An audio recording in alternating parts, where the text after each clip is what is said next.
जोरदार काय मला नाही त्याला मस्त मस्त मला स्पेशली त्यांचा तुमचा प्रचंड आवडला त्या स्वतः इतका सुंदर ताल देत होत्या की मला वाटतं आपल्या सर्वांना हे गाणं नक्कीच आवडलं असेल. मित्रांनो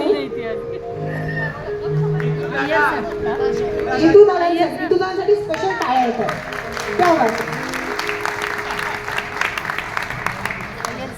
तर मित्रांनो मला आता कोणतरी म्हणणं फक्त मित्रच आहेत का नाही मित्र आणि मैत्रिणींनो सूत्रसंचालन हा प्रकार मी इंग्लिशमध्ये बऱ्याचदा केलाय, हिंदीमध्ये केलाय, मराठीमध्ये आता मला वाटते हा माझा तिसरा कार्यक्रम आहे मराठीमध्ये. सूत्रसंचालन करताना त्याचे बरेचसे फायदे मी पाहिले. खरंच सांगते मी म्हणजे मी स्वतः एक शिक्षिका जरी असले तरी एखाद्या गाण्यावर जेव्हा तुम्ही रिसर्च करता तेव्हा ते आपल्या एका वेगळ्याच दुनियेत घेऊन जातं. नुकतंच मी अतिशय प्रभावित झाले एका व्यक्तिमत्वावर.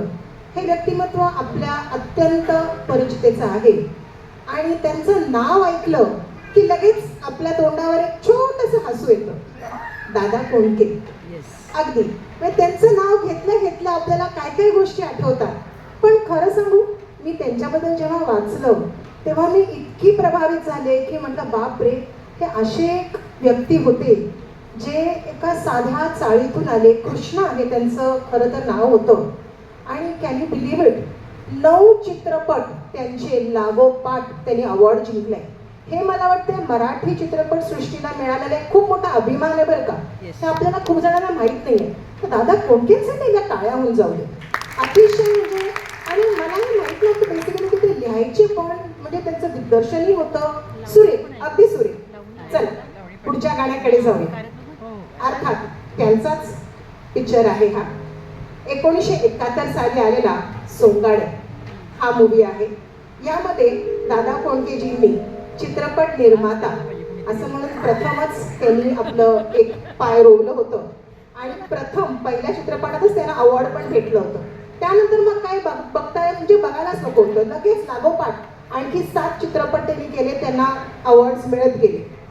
या चित्रपटात उषा मंगेशकर आणि जयवंतजी यांनी एक अतिशय सुंदर गाणं म्हटलेलं आहे आणि गीतकार स्वतः दादा कोंडके होते.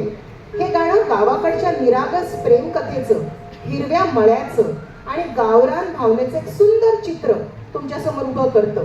कुठलं गाणं ओळखता येईल का सोंगाड्यामधलं? एक शेत घ्या, एखादा एक एक स्केअरक्रो घ्या. तर काय गाणं असू शकेल हे? वा अगदी छान. मला वाटतं गर्दी लोक आहेत आज आपल्याकडे. माळ्याच्या मळ्यामध्ये कोणगं उभी हे सादर करायला मी आमंत्रित करते स्टेजवर शुभांगी मॅम आणि विलास सर.